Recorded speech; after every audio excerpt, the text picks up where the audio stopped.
From the new recording lair located deep beneath the Wine and Spirit store in Ephrata, Pennsylvania.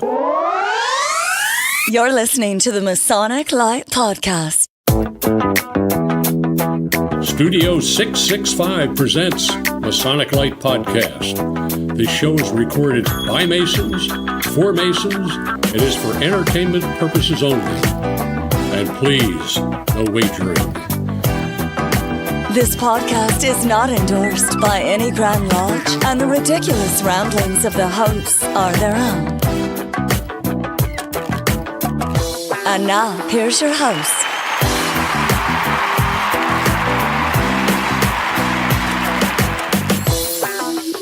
Hey everybody, welcome to episode 67. 67? As I'm No, blowing Jason 67. off the board with my big voice. Jason's head popped. Well, hello there. So yeah, it's our first episode of 2019, everybody. Hi, everybody. It's very, very exciting. Happy New Year. Happy New Year, everyone.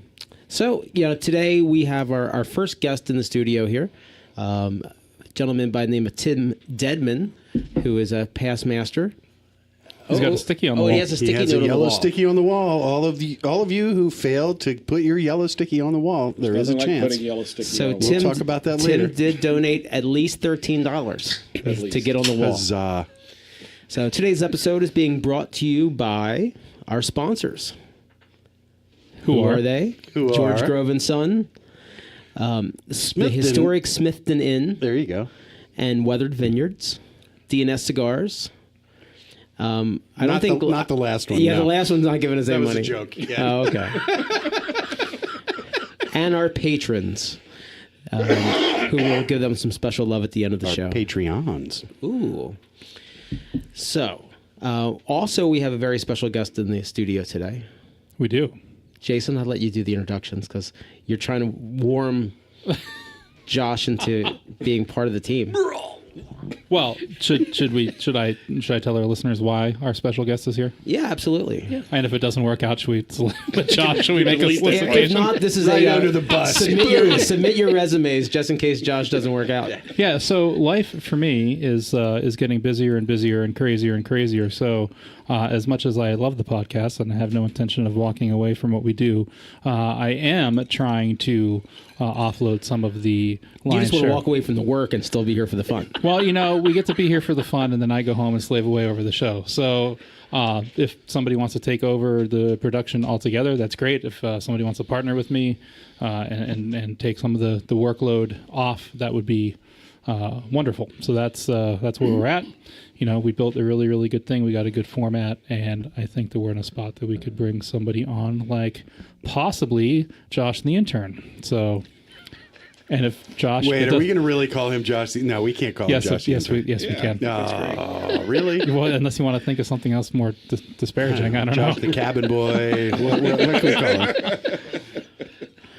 Mike, deference to Mike. That's a thing.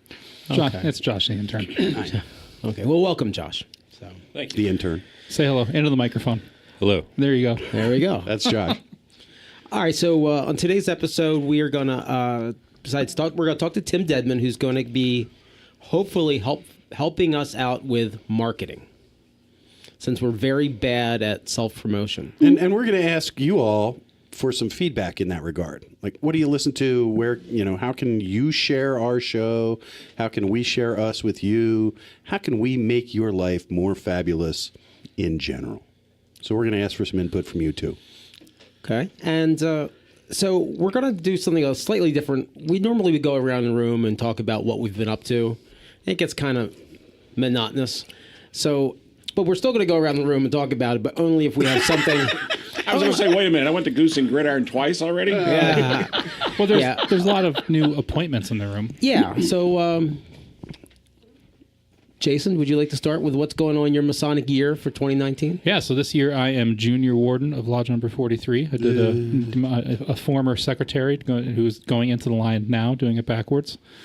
Still senior warden in the Lancaster Lodge of Perfection, because that Masonic year runs summer to summer, and still currently assistant secretary in the Valley of Harrisburg, where I'm employed, and with the council deliberation up there as well, which is the state level office. And I think that is it. No, senior warden this year in Cincinnati's Council of AMD, and currently an appointed officer in Grotto. So that's what I got going on. Alrighty. Josh, what do you have going on this year? We'll keep you on the show since you're here. All right. Well, I'm senior warden for Lamberton Lodge number 476. Very good. And that's all? How did you get away with that? Jeez. All right. I was that once. Give it 2 years. You'll have a long list. Now, Jack, you have a busy year as well. Yes and no. I mean, I'm monarch of Ubar Grotto this year, but that's kind of and sovereign master of Cincinnati's Council AMD. But that's really it. Oh yeah, you just retired from Royal Arch. Yeah, I just moved. I'm a past most excellent high priest. But that was an interesting year. I won't get too deep into that. But the big thing for me is I'm principal steward here in my home lodge. I'm a past master here, but I take care of the social life and the meals before the meetings and that kind of stuff, and just sort of manage Steffi Hall. So that's my heart. That's where I want to do the thing. You know, what is it? Think globally, act locally. I read that somewhere. Yeah. Somebody flying past me on the highway. Tim Dedman, what do you have going on this 2019? Well, you mentioned I'm secretary of Eureka West Shore Lodge number 302 in Mechanicsburg. A couple of years ago, we were like the third largest lodge in the state. We've lost a few following our merger, and basically just through record cleanup and so on. But that keeps me very busy with 720-ish members. And a couple of you have mentioned past names of offices you've held. I've discovered that's the best office to hold. Not only past master, but I'm also past high priest of Samuel C. Perkins Royal Arch Chapter. So, but the secretary duties keep me really busy, and I'm also doing a lot of training around the state with other secretaries, and so it's keeping me pretty busy. Larry, do you have anything going on this year except for maybe moving? I peed on my glove a while ago. Well, there we go. I was appointed as an aide to the Grand Tall Cedar of Forest 27 in Lancaster. That's very exciting. It is, isn't it? And you're in charge of our Kipling dinner. Yeah, and I'm committee chairman for at least 5 different committees in the jurisdiction, but other than that, no. I like how you picked the same date as Bridging the Gap. That's their problem, not mine. We picked it first. Yeah, we did. We picked it first. And secondly, we're at a much better location. Number 3, we're not going to have the same group of people coming. Yeah, that's going to be all people trying to suck up to the muckety mucks. We want the fun people. Yeah. Feel the love. And our attendees will come from various locations. Thanks for the mixer. We booked something on the same day. Around Pennsylvania. Nothing like talking over me. I'm sorry. Well, you know what? Now that we have multi-track recording, I can delete you right out. Boom. So what do I have going on? Big year for me. I'm Grand Tall Cedar of Lancaster Forest number 27, which is keeps me busy because Cedars, for whatever reason, have like 50 things on their calendar. I'm bringing it down to like 30, and I believe my senior is going to bring it down to about 20, and my junior is going to try to bring it down to about 10.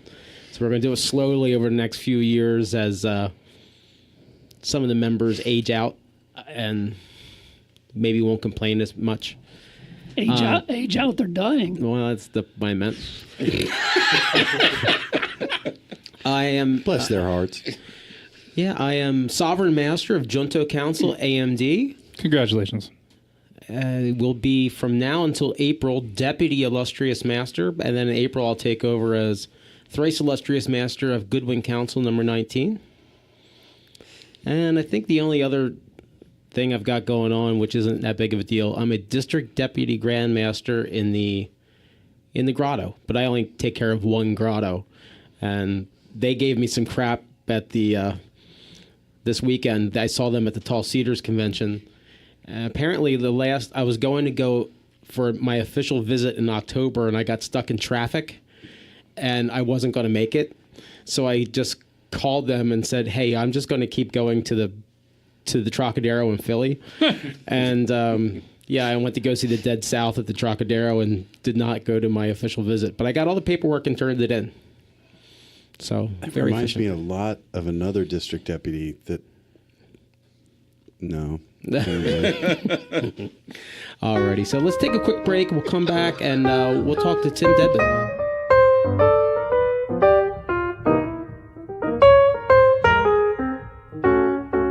Why choose George J. Grove & Sons for your next home improvement project? At George J. Grove & Sons, we've built our reputation on quality and trust for more than 50 years.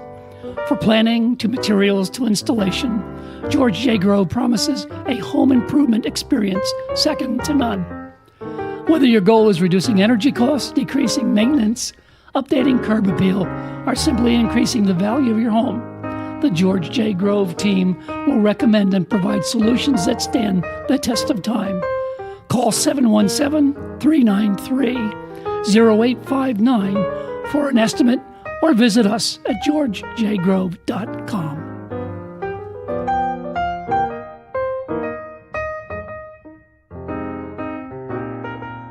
Welcome back, everybody.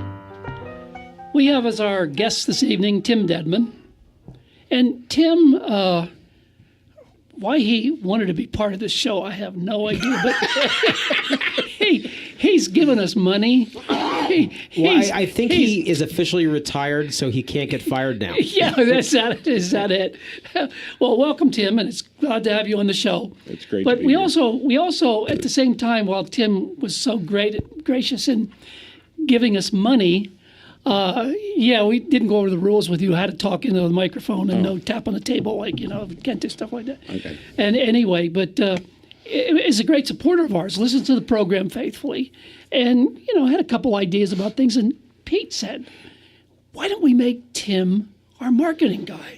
Pete gets a lot of credit for a lot of things. Pete did not say that. Yeah, didn't say that? I did not. Okay. This guy. You did. Yeah. Oh, yeah, you did. All right. Sorry about that. Sorry, Jason. One of you guys. You're losing all this weight. I didn't see it. Hey, there you go. Well, that goes back to our normal saying: if you say you want to change something, do it. So that's how we always put people in charge of things. If they have an idea, then we just let them roll with it. Yeah, exactly. So anyway, Tim is here. Tim did retire. He spent 16 years with the National Education Association. And to all of our conservative Masons out there, please don't hold that against him, because he is a good guy. Also, too, he's got a Masonic resume, and I'm going to really let him talk a little bit about it. That's interesting. Wow. Oh, wow. So anyway, Tim, what brought you to Central Pennsylvania? Because you're a native Kentuckian. I am if a I'm native not mistaken. Kentuckian. And by the way, Oh my God. There it is. Kentucky Cue the banjo. Kentucky did beat Penn State. Yeah, we okay, did. so just so we know that. So please be gentle. Anyway, I'll rephrase what he was going to say. Welcome, Tim. Where are you from? Thanks.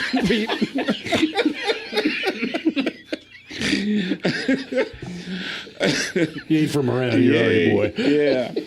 So thanks for answering the question. No, seriously, I was born and raised in Kentucky, spent the first 40 years of my life there, and actually ended up in Pennsylvania after meeting my wife and my ex-wife now. And so if you really want to go into that, we can make this show really interesting. But I don't think you want all of that. But basically got involved in Freemasonry once I arrived here, and spent, as you indicated, spent the last 16 years working with the National Education Association in Washington, D.C. in various capacities. Retired after being a regional director with them, and basically worked with 17 different states across the country on education policy, on training, on that type of stuff. So. when I look at your resume, it's a very extensive Masonic resume. That wasn't the reason for your divorce, was it? No. Okay. At least that wasn't a stated reason. Skip ahead a bit, brother. Yeah. No, actually, I got involved with Eureka West Shore Lodge. I really didn't know a lot of folks in the area at the time. As I indicated, I just came to the area and actually went on the website of the various lodges in the area and was looking for a lodge that was doing something other than just meeting. And so I looked at the lodges in York, the ones in Harrisburg, the ones in surrounding area, and that's how I ended up at Eureka West Shore. They had a really extensive website. So I just reached out to their webmaster and began a conversation with him. He introduced me to a couple of guys in the lodge. We met for breakfast a few times. I got to know each other, and then shortly thereafter, I petitioned the lodge. Now, in full disclosure, my dad had been a Mason growing up, but we didn't talk a lot about it. I remember 2 or 3 distinct times of asking him questions about Freemasonry, but he was really old school, and since I didn't say, how do I become a Mason, he didn't feel like that I had shown proper interest.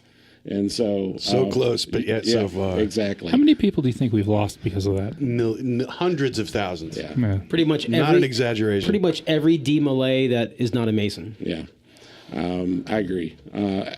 Fortunately, I started through my Masonic journey before my dad passed, and so we spent a lot of time on the telephone his last couple of years of life, talking about what I was experiencing, and that's cool. Talking about his experiences then, and so I really am thankful that I had that opportunity to kind of live, even though it was remotely, that part of the journey with him before he passed. That's neat. Yeah. Well, that's awesome. It's a great story. One of the things we talked about, you and I have already had a lot of preliminary talks about marketing, and especially for the show. And one of the things I want to bring up also is the fact that we are actually beginning our 4th year this month. Our executive producer, Pete, has indicated to us that in order to meet the income tax revenue code, we have to have a fiscal year, January to December. So Well, if we have consequently, no money, do we have a fiscal year? yeah, we do. Okay. Is that PH? We have a year. We just don't have any FIS? fiscals. Our fiscal year is a high I think it's spelled with a F. And so actually we begin celebrating, and we are actually beginning our 4th year now. Pete It's is January. Mr. Fiscal. Yep, he's Mr. Fiscal. Let's get I was going to say, I was thinking Olivia Newton-John. I was thinking something else. One of the things we want to talk about, that we want to do some things a little bit differently, and you coming on as our marketing director, give us some ideas of what you look and how we can improve the show and how we can improve our communication. Oh, wait. You get to look at the metrics and tell Larry. Oh. And then he gets to, do the fuzzy math to him anyway. Add zeros? Add zeros. Well, I understand I was officially the 150,000th listener on the 3rd planet.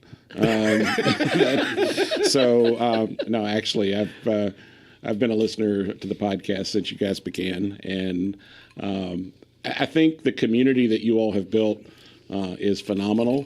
But I think with any organization, you've always got to be looking for what's the next niche to reach out to.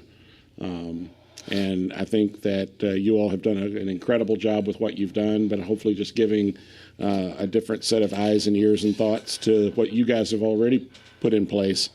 And really how you communicate the vision that you all have for the podcast. And then I know I've heard Jack talk about strategic planning, and really you have to start with a vision, set some strategic goals for a period of time, and then really develop a plan of action for that. And that's whether you're working to build membership, whether you're trying to increase listenership, whether you're trying to improve the quality of a program, or in this case, a podcast. And that's something that I've spent a lot of time doing, both as a classroom teacher before I went to work at NEA, and certainly in the 16 years that I was there. Well, Tim, this may surprise you, but we've been just winging it for 4 years. I couldn't tell. Our listeners clearly know that. Yeah. So Tim's hired. Yeah, we welcome any kind of a plan. Yeah. And I think that's what we need, because this is something we wanted to do, and we just started doing it, and we never thought it would get popular. Yeah. So we really need someone to help us, write a decent show for once. One of the things that I used to talk to the people that I work with in various state affiliates of the NEA was something we called a BHAG. What's your BHAG? Big, hairy, audacious goals. That is it. And you don't always reach that BHAG, and you certainly don't get there overnight. But if you don't have that big, audacious, big, hairy, audacious goal, then you don't go as high or as far as you can. We have a B-How. A B-How? Yeah. Okay. Big, hairy, audacious Larry. Okay. So that's our step one. So that's step one. And what's step two? Do we have a step two? Well, Write it. that's what, yeah. Yeah, right. Write down step one. Yeah, write down step one, and when in doubt, refer back to it. No, seriously. Come up with, several steps of action to reach the first goal.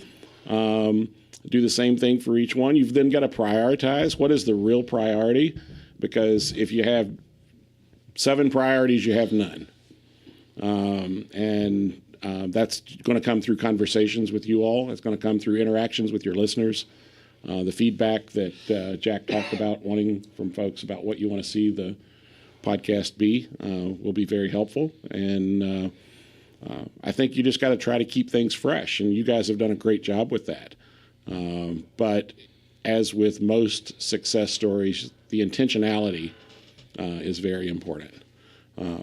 In my retired life, I have begun doing some financial coaching. And as I say to folks, trying to build, whether it's a family budget or a personal budget, you've got to be intentional. Things don't happen accidentally. And that's true, and no matter what you do. Be intentional about what you do. Have the plan, work the plan, be intentional. We're all taking notes. That's why we're being quiet. Well, I think we tried to have this show a couple episodes ago, Yeah. but we were just to us and just spun out all over. Well, the it's such a pavement. big topic. You can go down the road. One of our future guests will be Jim Stevens from Lodge 43, who just wrote a book about running a lodge like a business. Right. Yeah. And, this kind of ties into it, but almost from a more basic standpoint. Mm-hmm. If you don't know where you're going, you're never going to get there. So That's correct. Or you won't know when you get there. wow. Which sometimes is worse Yeah. because you don't know what you're doing right, and so anyway. Larry's calling time out. Larry's throwing a flag. He's got a pee on his glove. Pee on his glove again. Yeah, we need to take a break. We'll be right back. At the Historic Smithton Inn of Ephrata, Pennsylvania, we're pleased to serve the latest creations from Weathered Vineyard Winery, along with spirits from Thistlefinch Distillery in Lancaster, all to be experienced in the tasting room of a beautifully restored 18th century bed and breakfast. Cigars by D&S Cigar are available for your enjoyment in the courtyard. The Historic Smithton Inn is convenient to Lancaster County's most interesting attractions. Just minutes from the Ephrata Cloister and the Green Dragon Farmers Market. And a short drive can get you to charming Lidditz, thriving downtown Lancaster, as well as Hershey, Bird in Hand, and Intercourse. Or Valley Forge and Gettysburg. Whether you're looking for a romantic getaway or an active vacation full of sightseeing and attractions, the Historic Smithton Inn will be a welcoming oasis from everyday life, one that you'll want to visit again and again. Stop in and visit at 900 West Main Street in Ephrata, Pennsylvania, or check out our website at historicsmithtoninn.com, or simply call us at 717-733-6094. Just ask for Past Master Dave. And we're back with Tim Dedman. Tim, one of the things we talked about in commercial break was what we plan on doing, where you think, as a marketing person, this show should be. for 2019, this year and maybe into some of the ensuing years? Do you have any ideas about what you see, what you think we can accomplish, what you'd like to do? And we'll all help with that too, by the way. I know you're not new to the show because you're not new to the show. You understand the show. You listen to the show. You know us. So basically, what's your feeling on that? Well, I think it, as I said in the previous segment, is one of the things, perhaps a good way to start this is just asking you all individually for a goal. What would you like to see as a goal for this podcast in this year? So, Larry, let me turn that back on you and say, what one thing would you like to see this show accomplish in 2019? So in tennis, this is returning the serve. Okay. What would I like to see? Okay. I would like to see more listeners. Okay. Okay. And I think we can accomplish that by improving our social media presence. I know when we first started the show, we tried to do that. And my counterpart over here criticized me for getting all the Grand Lodge of England and people like that. But anyway, improve our social media presence. And I think we have a good one right now, but I think we can vastly improve. I really do. And I think it just takes effort. And But you've actually named two there, though. Yeah. You want to increase the number of overall listeners, but then you also want to increase the social media presence. Not necessarily the same. Okay. One may lead to the other, but that's good. That's part of what I want to do. Wait. Are you paying attention? I'm actually paying attention in spite of the coffee I'm drinking. Damn. Pete, how about you? I would like us to just primarily come up with a format and stick with it. We have some ideas, and we're really lax. And this is a problem with all of Freemasonry because everybody's volunteering. So, I'm not going to call up and, well, actually I do yell at Larry, but he still doesn't listen. If he says he's going to get an interview for somebody and he doesn't. Yeah. So, we don't have the follow through on things. We're a lot of ideas, but we're bad at getting stuff done. Me especially, because I'm a creative type. I'm scatterbrained. I just keep going. So I would like to get a plan of a new show format. And other than that, I would just like from the listeners to be more interactive. I would like somehow to. Oh, you stole my thing. Well, you can expand upon it when we come around. Jason. I mean, I think I'm pretty much on par with Pete. I would like to transition into producer emeritus. Producer emeritus. Yeah, it's kind of like being a past master. Worshipful has been. And that that process is already in motion, and hopefully Josh is interested. And if not, have we scared you off yet, Josh? Then all right. So logistically, and that kind of speaks, I think, to why you're here too, Tim. Is that there's it's getting. We had no idea. I don't think that Pete and Larry, when they started this, had any idea. Jack and I had no idea how big and how much work it would become. And here we are in a studio that we built with a couple $1,000s worth of gear surrounding us, and it's a lot of moving parts. So I would like to continue to be host. I would like to share some of the workload. I think that our managing our SoundCloud accounts and our website and all those things, we certainly need help. So I'm with Pete. I mean, a format for the show, that's great. That's Pete's baby. For me, I think it's infrastructure, and just continue putting out a good show. I also want to say it's not your turn. Before Jack does, that's okay. I can do that. One of the things too, it takes time. It takes talent. I think we've identified all of that. We do all have, believe it or not, a certain amount of talent to do this show. But it also takes money to do this show. It costs us money to produce this show, to get it out on the air. And that's one of the things that, in the overall scheme of marketing, we've got to have something built in where we can get funding. We don't want to be PBS, but that's what we're becoming more and more and more of every show we do.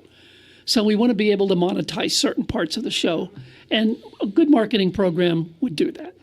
That's a third thing from I know. Larry. I'm keeping track. Okay. We're going to skip his turn next go around. Somebody needs to say that we want to put out good content. Continue to. Yeah. When do we start that? When we're done talking about ourselves. All right. My thing is, like we said during the break, I was on my soapbox, as I usually am. And I'd like to know from the listeners, and I think Pete said something about feedback from the listeners. I'd like to increase the amount of interaction that we have with our audience in order to confirm that we're giving them what they want, right? We've always, up until now, at least, as long as I've been involved with the podcast, we do what's fun for us. And that seems to connect with a lot of people. And that's great, but it's an accident. And every master who's ever taken the East wants to do for his lodge what the lodge wants to have happen. And I don't think this is any different than that. I think we would very much, I know I would very much like to know what the listeners would like. You know, there's other podcasts that are going to give you the readings of great Masonic minds from the past and others from the present day. And there's a couple of other podcasts that are certainly worth listening to. But ours is a kick your feet up kind of thing. We're just a bunch of guys sitting around a table talking about how Freemasonry affects our lives. And that's what we do with our guests. We don't go out and get fabulous. Well, we have gone out and gotten some pretty interesting Masonic scholars and interesting guests. But for the most part, they come in as regular folks. Even the Grand Master. I mean, he came in here, he was a regular dude. Yeah, we just try to have a microphone. conversation Right. with him like men, not like Right. underling to superior. Yeah. And that's what we are. That's what we do. That's how we do this show. If there's a shtick, that's it. We're just regular dudes. But if there's something that the audience would like to hear specifically, more comedy bits, more music, more esoteric stuff, whatever, just let us know. And we can mold the show to become what you want it to be. Otherwise, you get what we have, and which is not a bad thing. But if there's something in particular that we can do to enhance the show experience for the listeners, I'd love to know what it is. It reminds me of a commercial with Herm Edwards, who I think it was a Bud Light commercial where he goes out and says, we were who they say we were. And I think that's something that you have to continue to be no matter what changes you make. You still have to be who you are. And if you lose that, then I think you become very different in a way that perhaps is not as successful as you have been. Right. As I understand the statistical realm, and I'm a very data-driven kind of guy, coming from the background that I come from, as I understand the data, you all are like the third highest-rated podcast with Masonic content. And I think that's very impressive. And I've heard that. I'm not sure what the source was, but Jason Lewis. It was not from the same. It was not Larry Merris. It was not Larry Merris. Me. But I think that it's important to, as you said, what you've done to build that has created something out there, and it's important to remember that that's how you got here. Yeah, I'm not saying we should change who we are and how we present what we do. Just if there's topics we can explore, if there's parts of the show, like Pete said this as we opened the show tonight.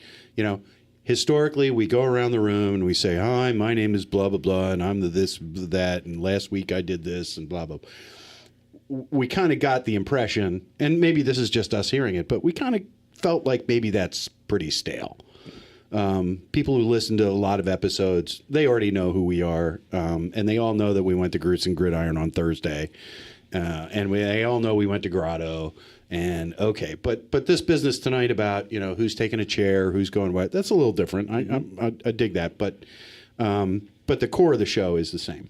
I think also, and this is just an observation on my part, the activities that you all have focused on in those comments, since you all come from the same Masonic district, have been focused in that area. And I think having folks in to include activities from other Masonic districts within Pennsylvania, as well as outside of Pennsylvania as you come in, make folks aware that there is Freemasonry beyond your Blue Lodge, that there's Freemasonry beyond the appendant bodies that you get, invited to or whatever, in your own little world. And that's the thing that I've learned a lot by listening to your guests come on and talk about their experiences in their own Masonic area. As I indicated earlier, I've been part of a training team that's been going out training secretaries from across the state of Pennsylvania. And one of the things, Lodge secretaries. Lodge secretaries. Right. And one of the things I thought going into that was that we were all kind of the same. But au contraire. I say nay, nay. Yes, nay, nay. And then said I to they. But it's,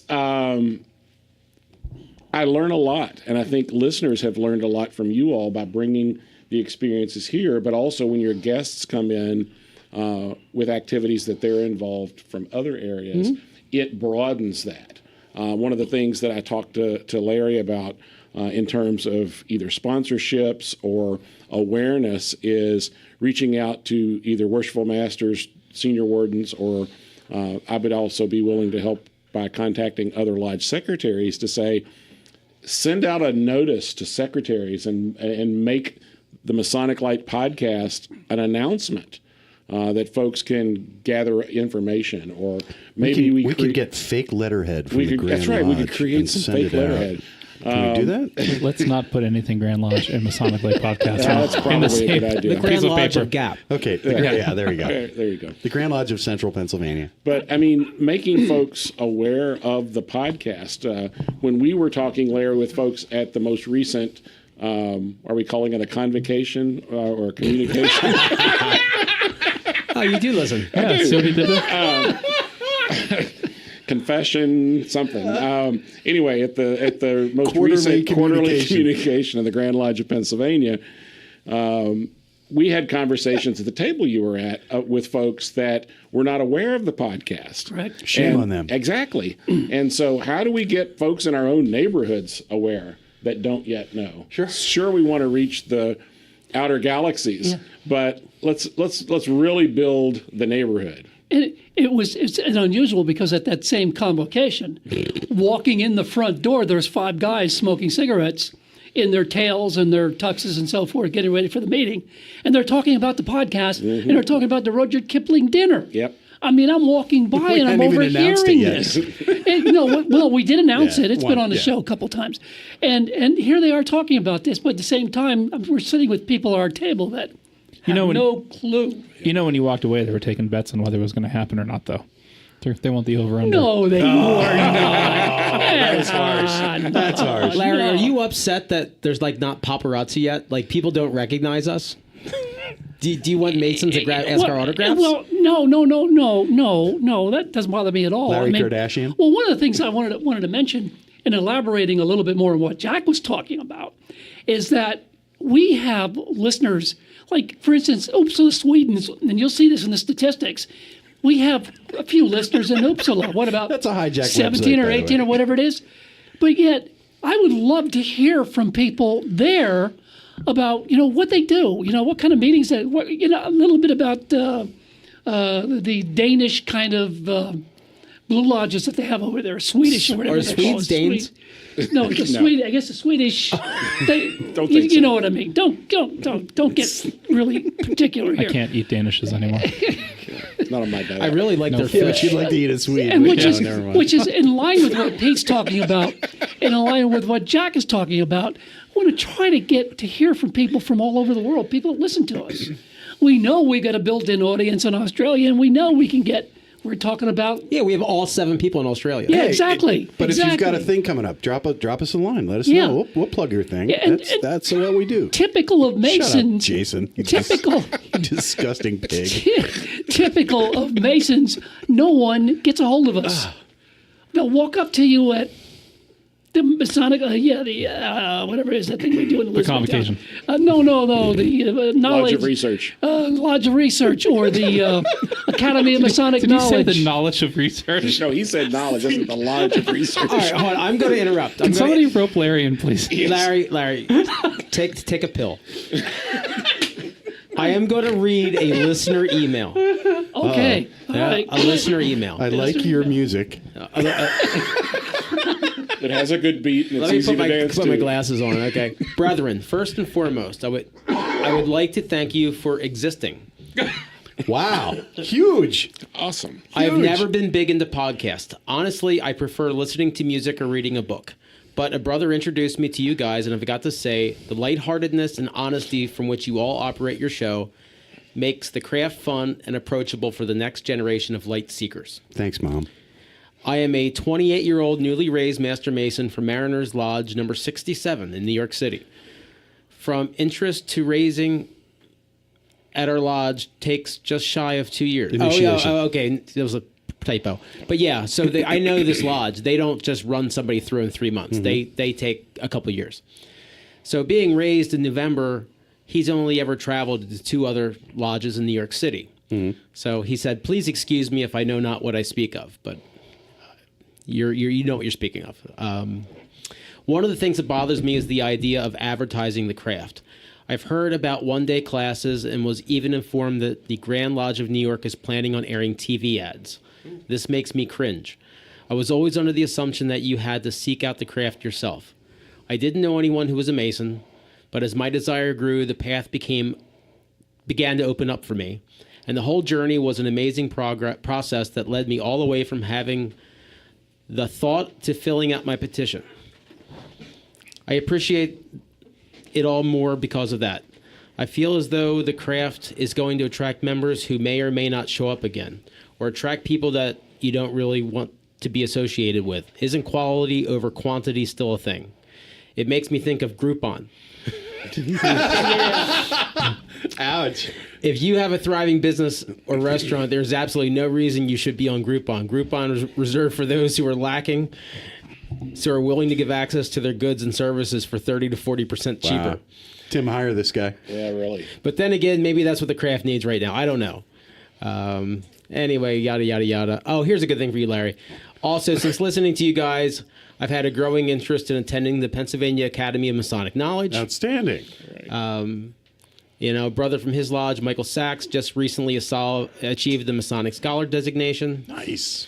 So, I don't want to read everything, but this is from Brother Mike Rodriguez in Mariners Lodge, New York. Cool. Mike, thank you, brother. So, that makes me happy. That Doesn't we reach somebody. Yeah, doesn't Mariners do that great beefsteak dinner? Yeah, they do. Yeah. Yeah, I think that's Isaac's Lodge. Yeah, we should go to that. Another thing, too, how many of us have gone to meetings somewhere where people who have come up to us who we do not know and comment on the show and how much they like it? And it's that they don't know what we look like.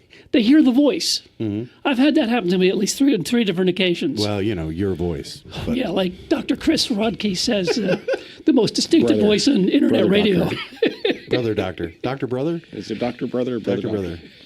But there's some good feedback. We are reaching people, and somebody also learned about the Academy of Masonic Knowledge that would not have known about it if it wasn't for us. Right. You take a break. All good stuff. All right. Alrighty. Do you have enough, Tim? It's a good Something start. to work with? It's a good start. You weren't taking any notes. I've got What's up with that? what we need to start with, but it needs to be an ongoing, continuous We are process. a pretty yeah. rough Oh, yeah. ashler. He can listen to the podcast, and he doesn't need to take notes. All right, break time. I got to go wash my glove. Disgusting.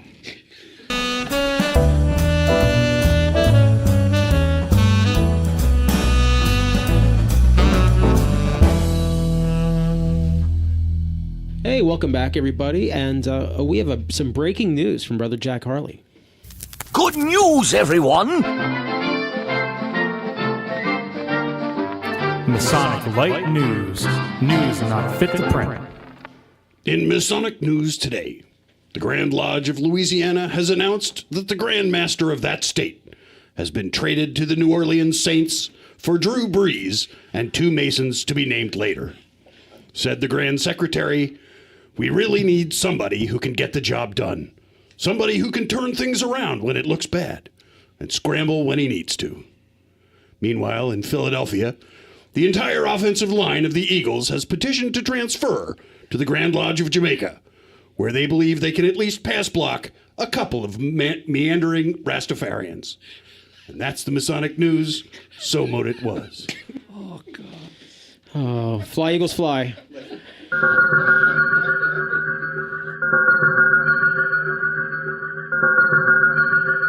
Unlocking Symbols by symbologist Michelle Snyder.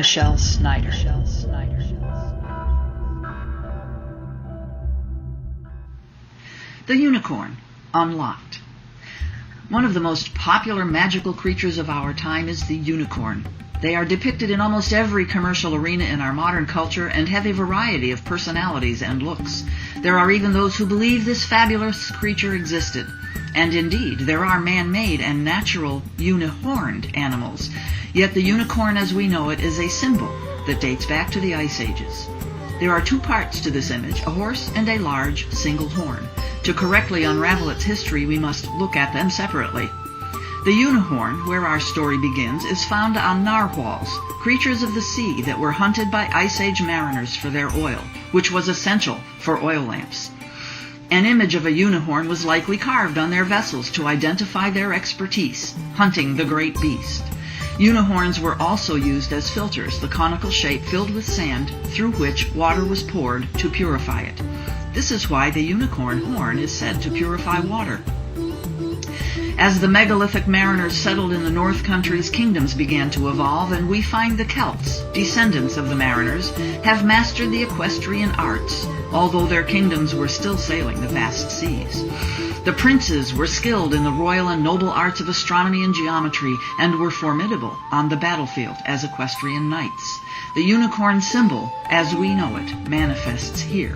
The Bible writes of the unicorn in several scriptures, portraying them as independent, loyal, and fierce, just as the knights and princes of a kingdom would be. Let us now look at the character of our fabulous unicorn. They can only be lured into a trap by a virgin, usually a princess, and they are dangerous, independent, intelligent, and aloof. During the Middle Ages, poems, tapestries, and artwork were created for royalty, featuring this fabulous beast, and its image is found in the heraldry of great kingdoms. There are a few varieties of how the unicorn is depicted, but an old manuscript describes and shows the beast as having a red mane, blue eyes, and white skin. This is a classic description of northern Celtic genetics. Consider how the unicorn is depicted and described in the vast amount of folklore, legends, and artwork from antiquity in which they are the subject. Then place that within the context of history, and we can deduce that this symbol was used as a type of heraldic image for the princes and kings of Celtic royalty. An image combining their mariner ancestors and more modern equestrian culture. In my book, Symbology Revision, there is more information on this fabulous beast. For those who love to read fantasy and also love unicorns, mermaids, and dragons, I recommend The Lost Unicorn, Book 1 of my trilogy, A Tale of Three Kingdoms. Well, then books 2 and 3, of course. Next time we will unlock the worn-out dancing shoes and discover some interesting secrets.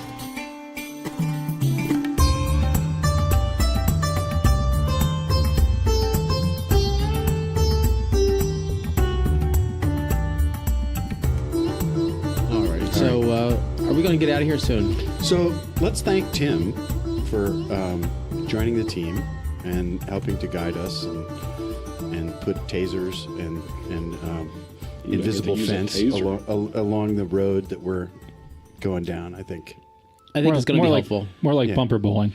Is that more soft and squishy? Right. A little bit? Okay.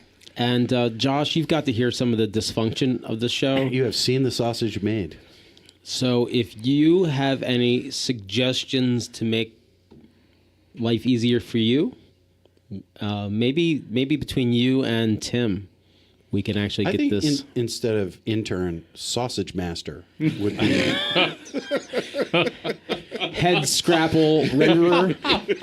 I think I like that better. Well, the next step is we need to hang out and edit this thing at some point. All right. That's where the real sausage gets made. All right. So anything, does anybody have anything coming up they want to plug? Any big things? I have the biggest thing I have coming up that I want to give some notice in February, the 4th Tuesday in February. I believe it's the 26th. Lancaster Forest Tall Cedars, we're having our annual Master Mason and Seafood Night. So you don't, just as long as you're a Master Mason, it's dress as casual. It's $25, all you can eat seafood, and We have some cedar sap on tap that's also included. But after the meal, after you're stuffed with all kinds of shellfish and hitting yourself with the EpiPen, we are going to do the Yellow Dog degree. So if you've never had the Yellow Dog degree, here's your chance in Central Pennsylvania for $5. We'll induct you into the Ancient Order of Yellow Dogs. Sweet. Nice. I do have an announcement to make. Masonic Light Podcast Gala, the Rudyard Kipling Dinner at Media Heights Country Club on Saturday evening, April the 27th, 2019. It's going to be a spectacular night with great entertainment and lots of fun, so please keep your calendars open and plan on being there. And we will actually get this on Eventbrite by the end of this week, so you can start taking registration for this event. And we'll be covering it in social media with our new marketing director as well. So yeah, it'll be on Facebook and on our Masonic Light exactly, podcast. and on Twitter and all that kind of stuff. Yes, indeed. Yes, indeed. And that's all the only announcement I have to make, except for closing the show out, which we'll do. Anybody have anything else they want to plug? I don't think so. I mean, the only other thing that I know that's happening, in the district is on the same night. But if you enjoyed Bridging the Gap and you're not coming to the Kipling dinner, which you should, you can always go to Bridging the Gap or buy both tickets and stop at both. That's the bridge that we burned down once before to keep York away from us. This is right. This is true. Is that what the evening's going to be? We're going to burn this bridge again? Sure. Yeah, that's the entertainment. And if there's any barbarians listening, the fourth Sunday of this month will be our regular Grotto meeting. And I have our speaker lined up. First of the year. And we're all concerned that Pete has arranged the speaker for the meeting. It should be awesome. Time out 1 second, Jack. So it's actually a legitimate topic we're going to be talking about. It's going to be the medical marijuana process, because we have a lot of people in Grotto, myself, who's a cancer patient. We have veterans. We've got some guys, a lot of people that have medical issues that could really benefit. So Jack put out the invitation announcement, but your post was kind of vague about what it was going to be. And our district deputy cornered me when I was trying to get You talk to your venerable prophet about that. Yeah. That wasn't not Are we getting free samples? Well, that's the problem. So I went to go get a quote on a roof for my house.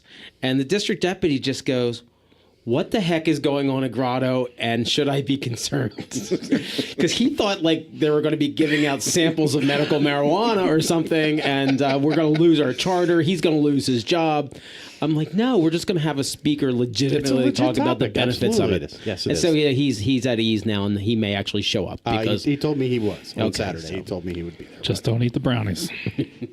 Yeah, the dessert buffet is completely off limits to anyone under 21. So just to plug a couple of events that aren't in the immediate Lancaster area. No. I know. Again, trying to broaden the circle a little bit. That's probably won't hit until after the show. It'll be done by the time the show posts. But Lucius Caritas AMD Chapters Ladies' Night is at Greystone in Lincolnstown on Friday. We have a District 3 officer training in Carlisle. And then more than just Corvettes. More than Corvettes. And Sunday is a regular meeting of the Cigar Lodge up in Hamburg at Cigars International. So I think a lot of brothers might be interested in that. It's regular, right? It is a monthly meeting. Unfortunately, it tends to fall on the same Sunday as Grotto. I know. Makes it difficult because you've got to travel then from Hamburg to our meeting in Elizabethtown, but it can be done. So if you're hearing this, it was yesterday. It was yesterday. Have a great time. Yeah, but quite a few of us will be there. There are a number of Masons from all over the state of Pennsylvania. There are a couple of folks that come down from New York. What's the date on that? It is the 20th, Sunday the 20th. Oh, this will be out in time. Okay, then if you're free from 2 until about 6 p.m. Next Monday is the release? On Sunday, the 20th. Nope, it happened yesterday. Sorry. Okay, so you missed it. But next month, in February... Is it always the same date? It tends to be the same date. Sometimes it depends on the availability of that venue. They have other events in the area. So check on Facebook. You can just look up Cigar Lodge. You'll find a Facebook page with that, and they always have the next meeting posted immediately after this. Now I know that Cigar Lodge is not an actual chartered lodge, but I mean, is there a agenda? Do you guys have business? No, we smoke cigars, we drink a little bit, and we talk with each other. We have good fellowship, and it's just a great time to get together. So just like every other event, you guys sit and complain about what's not going on right? Actually, there's been some really good conversations around those tables. I'm not going to lie. I've been there many times, and I know that there have been prospects who have come to say, what's this about? Who have been really turned on about Freemasonry by it. I know that there's new Masons who have been schooled at the table about, what is this or what should you expect from it. It's a great I think we need to send Tim as a correspondent. I can do some interviews. Yeah, there we go. I promise to not talk as much as Larry. What's your name and why are you here? That's it. All righty, Larry, take us out of here. Oh, all right, hang on. Gotta clean the chickens. Wait for it. There it is. Special thanks to Effort Lodge 665 for making this studio available. Thanks to Jason Lewis and Josh the intern, our producers, who make the show listenable and who strive to make it better each time. Special thanks to our news director, Jack Harley. Special thanks to our new director of marketing, Tim Dedman. And also special thanks to Masonic Light podcast complaint operator, Xavier Breath. And special thanks to Masonic Light podcast IQ evaluator, Lois Tescor. Thanks for listening. And our Patreon supporters, Dan Madrigal and Jason Brewster. This is Jason Lewis. Jack Harley. Tim Dedman. Larry Merris. Josh, the intern. And me, Pete. Bye. Bye, everybody. You've been listening to the Masonic Light Podcast with brothers Pete Ruggieri, Larry Merris, Jason Lewis, Jack Harley, and me, your dulcet-toned announcer, Brian Hill. Listen to all our episodes on our website, www.masoniclight.com, or via your favorite podcasting service.